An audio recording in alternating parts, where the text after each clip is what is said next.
Hello സഹോദരങ്ങളെ, താറാക്കുട്ടന്മാരെ അയച്ചിട്ടേക്കാണ്. നടക്കണ കണ്ടില്ലേ, അങ്ങോട്ടും ഇങ്ങോട്ടും ഇങ്ങനെ കുറേ അങ്ങോട്ടും ഇങ്ങോട്ടും ഇങ്ങനെ നടന്നുകൊണ്ടിരിക്കും, ഉലാത്തിക്കൊണ്ടിരിക്കും.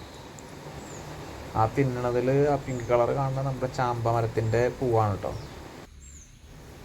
നമ്മുടെ താറാവ് കുഞ്ഞുങ്ങൾക്ക് ഇപ്പോൾ 1.5 മാസത്തിനടുത്ത് പ്രായമായിട്ടുണ്ട് കേട്ടോ. അതിൻ്റെ വലിപ്പ വ്യത്യാസം കാണാനുമില്ലേ. അവരെ വലിയ കൂട്ടിലാക്കി പിന്നെ അവർക്ക് അങ്ങോട്ടും ഇങ്ങോട്ടും നടക്കാനും ഇരിക്കാനൊക്കെ സ്ഥലമായതുകൊണ്ട് കുറച്ചും കൂടി ഉഷാറായിരുന്നു. കണ്ടില്ലേ കൂടിൻ്റെ അവസ്ഥ ഇപ്പോൾ കണ്ടില്ലേ. നമ്മൾ കൂടിനകത്ത് ഇട്ടേക്കണത് ഈ മരത്തിൻ്റെ പൊടിയാണ് കേട്ടോ. ആർക്കപ്പൊടി എന്നൊക്കെ പറയും. മരം ഫാക്ടറിയിൽ നിന്ന് മരം മില്ലിൽ നിന്നൊക്കെ കിട്ടുന്ന ബാക്കി വേസ്റ്റ് തന്നെ പൊടി. അപ്പോൾ അതിലാണ് ഇവർ ഇട്ടിരുന്നത്. ഇപ്പോൾ അതിനകത്ത് ഇവർ നടന്ന് ഇവർ കാഷ്ടിച്ചിട്ടൊക്കെ ഭയങ്കരമായിട്ട് മണം വന്നു തുടങ്ങിയിട്ടുണ്ട്.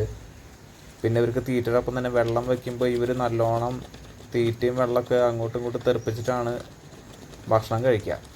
അപ്പോൾ അത് കാരണം അത് ഫുള്ള് നനഞ്ഞിരിക്കുകയാണ്. ഉണങ്ങാൻ സമയമെടുക്കും. അപ്പോൾ തന്നെ ആകെ കുതിർന്നാണ് ഇരിക്കുന്നത്. അപ്പോൾ കൂടിനകത്ത് ഇവർ കാഷ്ടത്തിൻ്റെയും പിന്നെ ബാക്കിയുള്ളതിൻ്റെയൊക്കെ ആയിട്ട് ഭയങ്കരമായിട്ട് സ്മെല്ലായിട്ടുണ്ട്. അപ്പോൾ നമുക്ക് കൂടൊക്കെ ഒന്ന് വൃത്തിയാക്കാറായിട്ടുണ്ട്.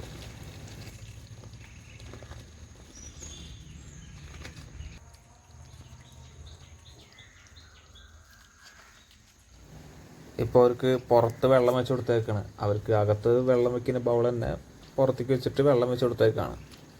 അവർ ചുറ്റും നടന്നിട്ട് തിന്നാൻ പറ്റുന്ന സാധനങ്ങളൊക്കെ തിന്നിട്ട് അപ്പോൾ അതിൻ്റെ കൂടെ വെള്ളം വേണമല്ലോ. അപ്പോൾ അത് തന്നെ വെള്ളം വെച്ച് കൊടുത്തേക്കാണ്. നമുക്ക് പുറത്ത് വേറെ വെള്ളം കുടിക്കാൻ പറ്റുന്ന ഭാഗങ്ങളൊന്നുമില്ല. അത് കാരണം തന്നെയാണ് നമ്മൾ ഈ ബൗളിൽ വെള്ളം നിറച്ച് പുറത്ത് വെച്ചത്. നമ്മുടെ താറാവ് കുഞ്ഞുങ്ങൾ പുറത്തിറക്കി കഴിഞ്ഞാൽ ഭയങ്കര ആക്റ്റീവാണ് കേട്ടോ. കൂടിനകത്തെന്ന് പറയുമ്പോൾ ഓൾമോസ്റ്റ് ഒരു ദിവസത്തിൻ്റെ മെയിൻ ഭാഗങ്ങളൊക്കെ ഒരു കൂടിനകത്ത് തന്നെ ആയിരിക്കും. അതായത് കൂടുതൽ സമയം കൂടിനകത്ത് തന്നെ ചിലവഴിക്കുക. അപ്പോൾ നമ്മൾ 1 മണിക്കൂർ 1.5 മണിക്കൂറൊക്കെയാണ് നമുക്ക് സമയം കിട്ടുമ്പോൾ പുറത്തിറക്കി വരാൻ. അപ്പോൾ ആ സമയം ഒരു നല്ല ആക്റ്റീവായിട്ട് അങ്ങോട്ടും ഇങ്ങോട്ടും നടക്കും. എന്തെങ്കിലുമൊക്കെ തിന്നാൻ പറ്റുന്ന കൊത്തി തിന്നും, അങ്ങോട്ടും ഇങ്ങോട്ടും ഓടും. പിന്നെ നമുക്ക് വെള്ളം വെച്ച് കൊടുക്കാൻ വേറെ ഇതൊന്നും ഇല്ലാത്ത കാരണമാണ് ബൗളിൽ വെച്ച് കൊടുത്തേക്കുന്നത്. നമുക്ക് ഇവർക്കൊരു ചെറിയൊരു കുളം പോലത്തെ ഉണ്ടാക്കണമെന്നുണ്ട്. അത് റെഡി ആവണവരെങ്കിലും ഇവർക്ക് ഇങ്ങനെ തന്നെ ചെയ്തേ പറ്റൂ. കുളമൊക്കെ ആയിക്കഴിഞ്ഞാൽ ഇവർക്ക് നീന്താൻ പറ്റും. ഇവരെന്തായാലും നീന്താൻ പറ്റുന്ന പ്രായമൊക്കെ ആയിട്ടുണ്ട്. ഇവരെ തൂവലുകളൊക്കെ വാട്ടർ പ്രൂഫൊക്കെ ആയിട്ടുണ്ടാവും. കുറച്ച് വലുപ്പമായി കഴിഞ്ഞാൽ തന്നെ വാട്ടർ പ്രൂഫ് ആവുമെന്നാണ് അറിയാൻ കഴിഞ്ഞത്. അപ്പോൾ പിന്നെ അവർക്ക് വെള്ളത്തിൽ നീന്താനൊന്നും ബുദ്ധിമുട്ടുണ്ടാവില്ല. അപ്പോൾ അങ്ങനത്തെ ഒരു ചെറിയൊരു കുളം പോലെ ഉണ്ടാക്കാനുള്ള പ്ലാനൊക്കെ ഉണ്ട്. നമ്മുടെ പറമ്പിൽ ചുറ്റും മതിലില്ലാത്ത കാരണമാണ് പ്രശ്നം. ചുറ്റും എന്ന് പറഞ്ഞാൽ ഒരു സൈഡ് ഫുള്ള് മതിലുണ്ട്. പക്ഷേ മതിലിൻ്റെ വേറെ സ്ഥലം വരുന്ന ഭാഗം എന്ന് വെച്ച് കഴിഞ്ഞാൽ അവിടെ മതിലിന് ഹൈറ്റ് ഇല്ല. പിന്നെ ഒരു സൈഡിൽ മതിലില്ല. അപ്പോൾ അതിലൊക്കെ നായ്ക്കളൊക്കെ ചാടി കയറിയും ഗ്യാപ്പിൽ കൂടിയൊക്കെ നായ്ക്കൾ വരും. നായ്ക്കൾ ഇപ്പോൾ കഴിഞ്ഞ ദിവസം കൂടി ഒരു നായ ഏതോ ഒരു വീട്ടിൽ നിന്ന് ഒരു കോഴിനെ പിടിച്ചിട്ടുള്ള കണ്ടു ഞങ്ങൾ. അപ്പോൾ അത് കാരണം നല്ല പേടിയായി. ഇവരെ അഴിച്ചിടുമ്പോൾ എന്തായാലും നമ്മളെപ്പോഴും കൂടെ തന്നെ നിൽക്കും. നമ്മൾ വേറെ ഒരു കാര്യത്തിന് സൈഡിൽ നിന്ന് മാറില്ല. മാറിക്കഴിഞ്ഞാൽ പേടിയാണ്. നായ്ക്കൾ വന്നു കഴിഞ്ഞാൽ എന്തായാലും ഇവർ പിടിച്ചുകൊണ്ട് പോകും.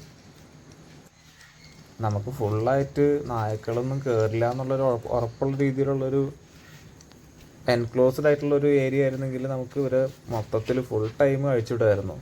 രാത്രി മാത്രം ഇവർക്ക് ഇരുട്ടാകുമ്പോൾ കൂട്ടിക്കയറിയാൽ മതി. അല്ലാത്ത സമയം രാവിലെയും പകൽ സമയം മൊത്തം ഇവർക്ക് പുറത്ത് അലഞ്ഞടന്ന് തിന്നാൻ പറ്റുന്നൊക്കെ തിന്നും ഇവർക്ക് എൻജോയ് ചെയ്യാവുന്നതാണ്. പക്ഷെ നമുക്കതിനുള്ള സാഹചര്യം ഇല്ലാത്ത കാരണം ഇവർക്ക് ഈ ഒരു സമയം നമ്മൾ 1.5 മണിക്കൂറോളം ഇവരെ പുറത്തിറക്കിയിട്ട് ഇവർക്ക് സമയം കൊടുക്കും ഇതുപോലെ കഴിക്കാനൊക്കെ ആയിട്ട്. കണ്ടില്ല, ആ സമയം ഇവർ നല്ലോണം എൻജോയ് ചെയ്തിട്ട് അതും ഇതൊക്കെ ചെയ്തുകൊണ്ട് നടക്കും. അപ്പോൾ ഇവരുടെ കൂട് വൃത്തിയാക്കലും ബാക്കി കാര്യങ്ങളൊക്കെ ആയിട്ട് അടുത്ത വീഡിയോയിൽ കാണാം. അപ്പോൾ ഓക്കെ, ബായ്.